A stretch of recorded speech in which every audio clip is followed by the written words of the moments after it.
Les nouvelles révélations dans l'affaire Epstein continuent d'avoir des répercussions en Europe. Ce jeudi, la police norvégienne a perquisitionné les propriétés de l'ancien Premier ministre Thorbjørn Jagland, formellement soupçonné de corruption agressive. Shankaracharya नहीं लिख सकता। हर व्यक्ति हर पीठ के आचार्य के रूप में जाकर के जहां तहां वातावरण खराब नहीं कर सकता। उन मर्यादाओं का पालन सबको करना होगा। नजीर है आदित्यनाथ नाम का व्यक्ति, जिसके ऊपर 40 से ज्यादा मुकदमे थे, जैसा कि आप प्रेस वालों के माध्यम से हमको ज्ञात है। और 40 से ज्यादा मुकदमे जब मुख्यमंत्री बने तो सब उन्होंने अपने ऊपर से हटवा लिए। और शंकराचार्य अच्छा याद दिलाया। बताओ, ये योगी हो सकते हैं क्या? इन्हें किसने सर्टिफिकेट दिया योगी होने का? कहाँ योगी बनकर बनते हैं बताओ? क्या काम है? अरे अब आप हाउस चलाओगे क्या? आपने हाउस चलाना है क्या? आपने हाउस चलाना है क्या? आप सब लोगों ने हाउस चलाना है क्या? अब हम उठते हैं 10 मिनट के लिए। दोस्तों, इस दुनिया का सबसे घिनौना अपराध जो निकल के सामने आया वो एप्स्टीन फाइल्स में दर्ज है। और अब वो फाइल एक एक करके तस्वीरों के माध्यम से, ईमेल के माध्यम से, मैसेजेस के माध्यम से सामने आ रही है। और उस फाइल में दिखा है इस दुनिया के ताकतवर लोगों का एक सबसे क्रूर, भयावह और गंदा बजबजाता हुआ चेहरा। और उन्हीं फाइल्स में दर्ज है कुछ भारतीय बिजनेसमैन और नेताओं के नाम, और नाम तो नरेंद्र मोदी का भी दर्ज है। वीडियो के शुरुआत में मैं ये रेफरेंस सिर्फ इसलिए दे रहा हूं क्योंकि नैतिक तौर पर जो जागरूक देश है दुनिया के, उन्होंने अपने नेताओं पर हंटर और डंडा चलाना शुरू कर दिया है। कहां एक देश का पूर्व प्रधानमंत्री एप्स्टीन फाइल्स में नाम आते ही गिरफ्तार कर लिया गया। वो तस्वीरें, अभी मैं वो खबर आपको बताने जा रहा हूं। और क्यों कहा जा रहा है कि एप्स्टीन फाइल्स में अमेरिका के पास प्रधानमंत्री नरेंद्र मोदी से जुड़ी कुछ और फाइल्स मौजूद है। क्या पूरा मामला है उसके बारे में भी आपको बताऊंगा। इसके अलावा एक भारतीय नागरिक ने एक क्या ऐसा कांड किया जिसकी वजह से उसको 40 साल की विदेश में सजा होने जा रही है। बहुत सारी खबरें हैं। शंकराचार्य विवाद, योगी आदित्यनाथ ने विधानसभा के भीतर फिर खुला झूठ बोला, और उसको कैसे शंकराचार्य ने, अखिलेश यादव ने और तमाम सारे सोशल मीडिया यूजर्स ने बेनकाब कर दिया, वो तस्वीरें भी मैं आपको अभी दिखाने जा रहा हूं। कुछ और भी अहम और इंपॉर्टेंट तस्वीरें हैं कि कैसे एक बंदर का नाच दिखाने वाले मुस्लिम शख्स को बजरंग दल के गुंडों ने पीटा है। वो तस्वीर भी दिखाऊंगा, लेकिन सबसे पहले जरा ये तस्वीर देखिए। यूरो न्यूज की यह तस्वीर है, यह खबर है। इसमें यह बताया गया है कि नॉर्वे के पूर्व प्रधानमंत्री का नाम एप्स्टीन फाइल्स में आया, और नाम आते ही उनकी गिरफ्तारी हो गई, गिरफ्तार कर लिया गया। ये तस्वीरें बताती हैं कि दरअसल जो देश जागरूक हैं, जिन देशों को लगता है कि उनके यहां नाबालिग बच्चियों के साथ घिनौना कृत्य करना एक अपराध है, उन्होंने बिना समय गंवाए अपने पूर्व प्रधानमंत्री तक को गिरफ्तार कर लिया। और यहां संसद में चर्चा तक नहीं है, सुई पटक सन्नाटा है, भाजपा बोलने के लिए तैयार नहीं है, और अदालतें कह रही हैं कि हम इस मामले को नहीं सुनेंगे। क्या इस देश में ऐसा होना चाहिए? क्योंकि पुराने रिकॉर्ड तो बताते हैं कि इस देश में रेपिस्ट किसके रहमो करम पर बार बार पैरोल पर आकर के मौज काट रहे हैं। आसाराम जैसे रेपिस्ट, राम रहीम जैसे रेपिस्ट किस तरीके से इस देश में एक आइडियोलॉजी विशेष के लिए पूरा का पूरा प्रोपेगेंडा चलाते हैं, और उसकी वजह से उनको पूरी छूट मिली हुई है। देखिए जरा नीचे एक जवाब आया, देखिए, छोटे से देश का बड़ा सा फैसला। लोग लिख रहे हैं, इदरीस उमैर ने लिखा है, छोटे से देश का बड़ा सा फैसला, जहां बलात्कारियों को फूल मालाएं पहनाई जाती हों और रेपिस्ट आए दिन पैरोल पर बाहर घूमते हों, और एप्स्टीन को गोदी मीडिया महज पावर ब्रोकर कह करके मामला रफा दफा करना चाहती हो, वहां अपराध को अपराध समझना ही सबसे ज्यादा मुश्किल है। और ये बात सही है। पद्मजा जोशी का वो वीडियो आपने देखा एनडीटीवी वाली, जिन्होंने एप्स्टीन को, जेफरी एप्स्टीन को एक पावर ब्रोकर कहा, उसको रेपिस्ट, उसको गंदा घटिया सड़क छाप आदमी नहीं कहा। क्यों? क्योंकि उस व्यक्ति के पास मुल्क, दुनिया के तमाम ताकतवर मुल्कों के बड़े बिजनेसमैन, बड़े नेता जाते थे घटिया और घृणित काम करने के लिए, जिसको वो मौज बोलते हैं। अब एक और तस्वीर देखिए। राजू पारुलेकर बड़े पत्रकार हैं, इन्होंने एक पोस्टर जारी किया और लिखा, वॉशिंगटन पोस्ट ने दावा किया है, वॉशिंगटन पोस्ट ने यह दावा किया है कि एप्स्टीन और प्रधानमंत्री मोदी से जुड़े और भी दस्तावेज सामने आ सकते हैं। अब सवाल यह है कि ये दस्तावेज पर दस्तावेज सामने आ रहे हैं, नाम सामने आ रहे हैं।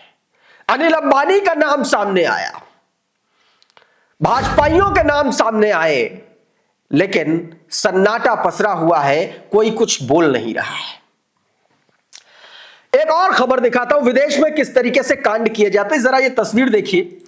ये इंटरनेशनल, ये बताया गया कि निखिल गुप्ता वॉज की participant in the murder for hire plot against a US citizen, a murder that was prevented thanks to action to US law enforcement. The US citizen become a target of transnational repression solely for expressing their freedom of speech. देखिए ये तस्वीर है, अब इसका पूरा game मैं बताता हूं, जरा देखिए संतोष यादव क्या लिख रहे हैं, इसकी पूरी जानकारी दे रहे हैं। बताया, भारतीय नागरिक निखिल गुप्ता ने न्यूयॉर्क की संघीय अदालत में अपने विरुद्ध लगे आरोपों को स्वीकार कर लिया। यह मामला भारत अमेरिका संबंधों के संदर्भ में बेहद संवेदनशील और अभूतपूर्व माना जा रहा है। निखिल गुप्ता पर आरोप था कि उसने कुछ भारतीय सरकारी अधिकारियों के निर्देश पर अमेरिकी नागरिकों की हत्या की साजिश रची। अदालत में दोष स्वीकार करने के बाद उसे अधिकतम 40 वर्ष तक के कारावास की सजा हो सकती है, हालांकि अंतिम सजा न्यायालय द्वारा निर्धारित की जाएगी। बड़ी लंबी चौड़ी कहानी है, लेकिन आप सोचिए कि क्या कुछ कांड हो रहे हैं बाहर, यहां से जा जाकर के कैसे कैसे गुल खिलाए जा रहे हैं। एक और खबर उत्तर प्रदेश से जुड़ी। उत्तर प्रदेश का बजट सत्र चल रहा है और योगी आदित्यनाथ, उत्तर प्रदेश के जो मुख्यमंत्री हैं, उन्होंने शंकराचार्य को लेकर के फिर से आपत्तिजनक बयानबाजी विधानसभा में की और विधानसभा में यह कहते हुए उनको शंकराचार्य एक तरीके से मानने से फिर से खारिज कर दिया। योगी आदित्यनाथ ने क्या कहा है पहले ये सुनिए, फिर अभिषेक उपाध्याय ने कैसे करारा जवाब दिया है वो भी आपको दिखाऊंगा। पहले सुनिए इसको। शंकराचार्य नहीं लिख सकता। हर व्यक्ति हर पीठ के आचार्य के रूप में जाकर के जहां तहां वातावरण खराब नहीं कर सकता। उन मर्यादाओं का पालन सबको करना होगा। और अगर वो शंकराचार्य थे तो क्यों आप लोगों ने लाठीचार्ज किया था वाराणसी में? क्यों FIR लॉन्च किया था? आप नैतिकता की बात करते हैं। 4.5 करोड़ श्रद्धालु जहां पर आए हों, वहां पर जो एग्जिट गेट है, जहां से श्रद्धालु बाहर निकल रहा है स्नान करके, उस द्वार, उस पेंटून से, उस मार्ग से किसी को बाहर निकलने का कोई वो नहीं, क्योंकि उससे अंदर जाने का कोई प्रयास करता है तो एक नए स्टैम्पेड को जन्म देता है, वहां पे नए भगदड़ को जन्म देता है, श्रद्धालुओं के जीवन के साथ खिलवाड़ करता है। अब इस पर अभिषेक उपाध्याय लिख रहे हैं कि शंकराचार्य पर द्वेष नहीं छुपा सके योगी। विधानसभा में शंकराचार्य को लेकर वो सब कह डाला जो भीतर दबा हुआ था। पहले इस भाषण को सुनिए, फिर अपने आप को सवाल दर सवाल पूछते जाइए। पूछिए कि शंकराचार्य को स्नान नहीं करने देने के पीछे किस ईश्वरीय शक्ति का आदेश था। पूछिए कि बटुक ब्राह्मणों को चोटी खींचकर मारने के पीछे किस भौतिकीय शक्ति का प्रकोप था। पूछिए कि मारपीट के आरोपी पुलिस वालों पर कार्रवाई की फिल्म के डिब्बा बंद होने के पीछे असली वितरक यानी कि डिस्ट्रीब्यूटर कौन था। पूछिए कि जिन शंकराचार्य को केशव ने भगवान शंकराचार्य कहा, उनसे उनके शंकराचार्य होने का सर्टिफिकेट मांगने के पीछे आदेशक कौन था। योगी आदित्यनाथ का यह बयान और अभिषेक उपाध्याय के ये तमाम सारे सवाल और ये सारी की सारी चीजें एक शख्स के पास जाकर के ठहर जाती हैं। बताने की जरूरत नहीं है कि वो आदमी कौन है। शंकराचार्य ने इसका करारा जवाब दिया और योगी आदित्यनाथ को घेरते हुए कहा कि जो आदमी खुद अपने ऊपर से 40-40 मुकदमे वापस ले ले, वो क्या मुख्यमंत्री बनने लायक है? देखिए जरा क्या कुछ कहा। नजीर है आदित्यनाथ नाम का व्यक्ति, जिसके ऊपर 40 से ज्यादा मुकदमे थे, जैसा कि आप प्रेस वालों के माध्यम से हमको ज्ञात है।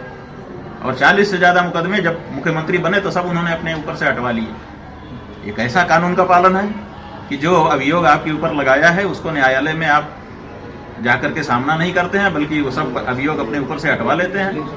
ये क्या कानून में लिखा है कि कोई व्यक्ति अगर किसी बड़े पद पर बैठ जाएगा तो उसके ऊपर से सारे मुकदमे हटा लिए जाएंगे, वो अपराधी नहीं रह जाएगा।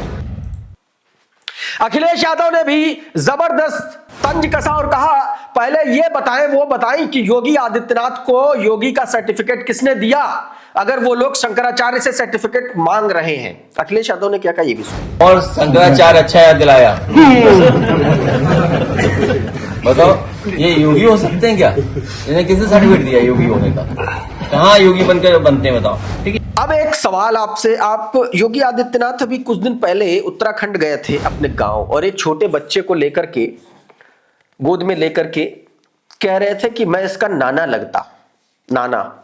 अब एक सवाल है, योगी हैं, नाथ संप्रदाय का पालन करते हैं। नाथ संप्रदाय में दो तरीके के योगी होते हैं, जो गृहस्थ जीवन के साथ योगी बनते हैं, मतलब वो साइमल्टेनियसली अपना गृहस्थ जीवन, और एक होते हैं जो अपने कान का छिद्रण करा करके योगी बनते हैं। जो कान छिदवा करके योगी बनते हैं ना, वो अपने परिवार से कोई ताल्लुक नहीं रखते, रिश्ते तो दूर की छोड़िए। और योगी आदित्यनाथ का प्रेम, योगी आदित्यनाथ का अपने परिवार के प्रति प्रेम जग जाहिर है, इसमें कोई बुराई नहीं है। लेकिन ये एक योगी के लक्षण के तौर पर नहीं माना जाता। ये शास्त्रों में बताया गया है, विधि विधान में ये चीजें बताई गई हैं। ये बाकायदा नाथ संप्रदाय को लेकर के जब आप गूगल पर पूछोगे तो वहां पर भी लिख करके आएगा। लेकिन यहां पर तो दादा नाना सब हो जा रहा है। खैर, कृष्णकांत लिख रहा है कि कौन शंकराचार्य ये तय करेंगे, कौन हिंदू है ये तय करेंगे, कौन भारतीय है ये तय करेंगे, कौन मनुष्य है ये तय करेंगे, कौन जिएगा, कौन बुलडोजर से रौंदा जाएगा, किसके टांग में गोली लगेगी, किसका फुल एनकाउंटर होगा, ये सब यही तय करेंगे। यही ईश्वर है। दिल्ली वाले अपने को अवतारी पुरुष बता चुके हैं, ये शंकराचार्य होने का प्रमाण बांटने लगे। अहंकार 7वें आसमान पर है, सत्ता के मद में अपनी सारी हदें भूल रहे हैं। और यही लोग दिन भर हिंदुओं को डराते हैं कि हिंदू खतरे में है। और हिंदू खतरे में है नहीं है मुझे पता नहीं, लेकिन सरकारी स्कूलों में पढ़ने वाले बच्चे, उनका भविष्य और उनकी सेहत जरूर खतरे में है। क्योंकि मिड डे मील के नाम पर जो उत्तर प्रदेश में हो रहा है, ये पहले आप देखिए, महोबा की तस्वीरें बताई जा रही हैं। दूध में पानी नहीं मिलाया जा रहा, पानी में दूध मिलाया जा रहा है। देखिए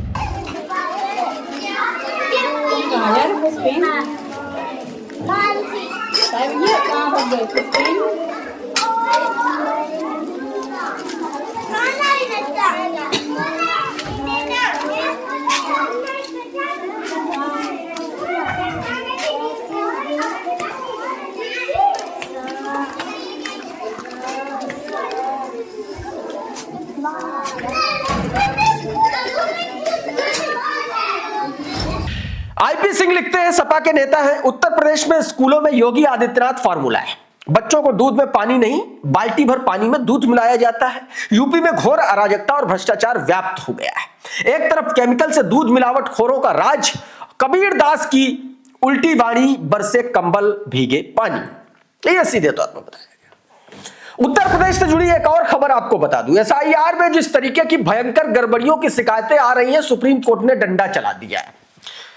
ये ट्वीट देखिए, प्रभाकर कुमार मिश्रा का, न्यूज 24 के पत्रकार हैं, कोर्ट कचहरी कवर करते हैं। लिख रहे हैं कि उत्तर प्रदेश में एसआईआर की गड़बड़ी पर भारी शिकायत।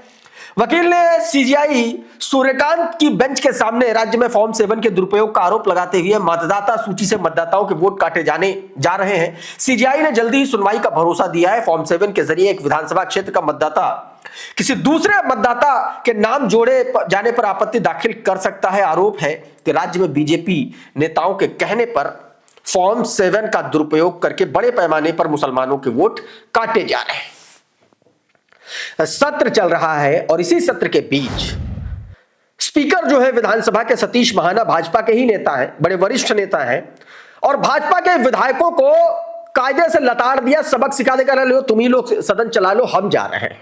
देखिए जरा कैसे भड़के सतीश महाना। नहीं, आप ये कोई जरूरी नहीं है कि आप क्योस करें, प्लीज। अरे बैठो ना, अरे बैठो। अरे आप लोग नहीं, मैं करूंगा। अरे आपका काम नहीं है, मेरा काम है। अरे आपका काम नहीं है, बैठो। क्या नाम है, खेत की बैठो, ये मेरा काम है। अरे अब आप हाउस चलाओगे क्या? आपने हाउस चलाना क्या? आपने हाउस चलाना क्या? आप सब लोगों ने हाउस चलाना क्या? अब हम उठते हैं 10 मिनट के लिए। और बीते दिन अब्बास अंसारी विधानसभा में पहुंचे और अब्बास अंसारी ने क्या कुछ कहा और कैसे उनको फौरन बोलने के लिए मना किया जाता रहा, फिर उस पर जो उनका जवाब था वो वाकई में काबिले तारीफ था। उन्होंने सब कुछ खोल के रख दिया कि भैया थोड़ा सा तो बोल लेने दो, पता नहीं कितने दिन बोल पाऊंगा। देखिए जरा समय देखें, मात्र 30 सेकंड दूंगा सर। आप लिख के दे दीजिए, याद जाएगा। मुझे सर 4 साल में पहली बार बोलने का मौका मिला है। नहीं, आप मजबूरी को समझिए, और मेरा तो ये भी नहीं ठिकाना है कि कब तक बोलने का मौका मिलेगा, आप जानते हैं। नहीं, आप बोलेंगे। तो इसलिए मुझे मेरी बातों को सुन लीजिए साहब। मेरे यहाँ सबसे बड़ी दिक्कत एक है कि किसी भी, चाहे वो शहर का इलाका हो या देहात का इलाका हो, किसी भी हॉस्पिटल में डॉक्टर्स की कमी है और स्पेशलिस्ट तो है ही नहीं सर। इसके लिए मैं आपसे अनुरोध करूंगा कि मेरी इन गुजारिशों को आप अपने साथ जोड़ते हुए। और अब इस देश के केंद्रीय शिक्षा मंत्री धर्मेंद्र प्रधान की पोल खोलता हुआ उनका अपना ही एक ट्वीट। धर्मेंद्र प्रधान को देखिए, इंडियन एक्सप्रेस के एक कार्यक्रम में पहुंचे थे। इन्होंने अपनी बात को रखते हुए एक वीडियो शेयर किया, उसका स्क्रीनशॉट मैं आपको दिखा रहा हूं। इन्होंने लिखा कि मोदी जी की सरकार किसी भी वर्ग के साथ अन्याय यानी कि डिस्क्रिमिनेशन नहीं होने देगी। अब उसके नीचे ट्विटर ने, एक्स ने इनको झूठा साबित कर दिया। कम्युनिटीज में लिखा कि मंत्री जी साहब झूठ बोल रहे हैं और यह नियम इन्हीं के मंत्रालय द्वारा लाया गया, इनके द्वारा लाए हुए इन्हीं नियमों के समर्थन में आकर के कुछ तथाकथित पीड़ितों ने ब्राह्मण लड़की को सरेआम पीटा, उसके कपड़े फाड़े और शारीरिक शोषण किया, और मंत्री जी के यूजीसी नए नियम के मुताबिक गलती। इस तरीके से लोग कम्युनिटी में आकर के लिख रहे हैं और मंत्री को एक्सपोज कर रहे हैं। अभिषेक उपाध्याय लिख रहे हैं शिक्षा मंत्री धर्मेंद्र प्रधान के बयान के नीचे कम्युनिटी नोट जोड़ा गया कि मंत्री जी साहब झूठ बोल रहे हैं। धर्मेंद्र प्रधान यूजीसी के नए प्रधानों पर इंडियन एक्सप्रेस पर अपनी राय दे रहे थे। मंत्री जी अपने ट्विटर हैंडल पर यह बयान और इससे साथ जुड़ा कम्युनिटी नोट भी मौजूद है, आप लोग भी देख सकते हैं। और आखिर में चलते चलते किस तरीके से भाजपाई चिंटुओं की पोल खोल दी उत्तराखंड के पत्रकारों ने। एक बड़ा पुराना मुद्दा है, जैसे जैसे भाजपा खतरे में आती है उत्तराखंड में मुस्लिम यूनिवर्सिटी का मुद्दा उछाल देते हैं कि कांग्रेस आएगी तो मुसलमानों के लिए यूनिवर्सिटी बनाएगी, कॉलेज बनाएगी। उसको लेकर के कुछ चिंटू पिंटू प्रेस कॉन्फ्रेंस करने बैठे थे, लेकिन जागरूक पत्रकारों ने इस पूरे के पूरे एजेंडे की एक तरीके से बखिया उधेड़ करके रख दी। भागते बना है। देखिए जरा ये वीडियो। अच्छा एक मिनट में दिखाते हैं वो चीज भी। ना पहले आपको पेज वाइज पहले नहीं हाई कोर्ट का ऑर्डर पढ़ के बताओ। एक मिनट भाई साहब, हाई कोर्ट का ऑर्डर पढ़ के बताओ जहां ये लिखा हो कि ये जमीन नहीं बेच सकते। जमीन तो किसी ने कहा जमीन बेच सकते। अच्छा रुको।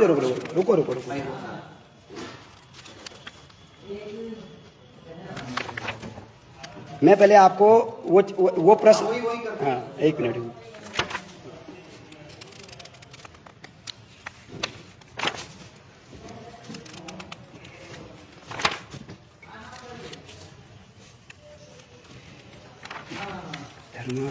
तो दोस्तों अभी के इस वीडियो में बहरहाल इतना ही। बहुत बहुत शुक्रिया, बहुत बहुत धन्यवाद। आप जुड़े रहिए आपके अपने चैनल द लाइव टीवी के साथ। नमस्कार। द लाइव टीवी, सच सबसे आगे।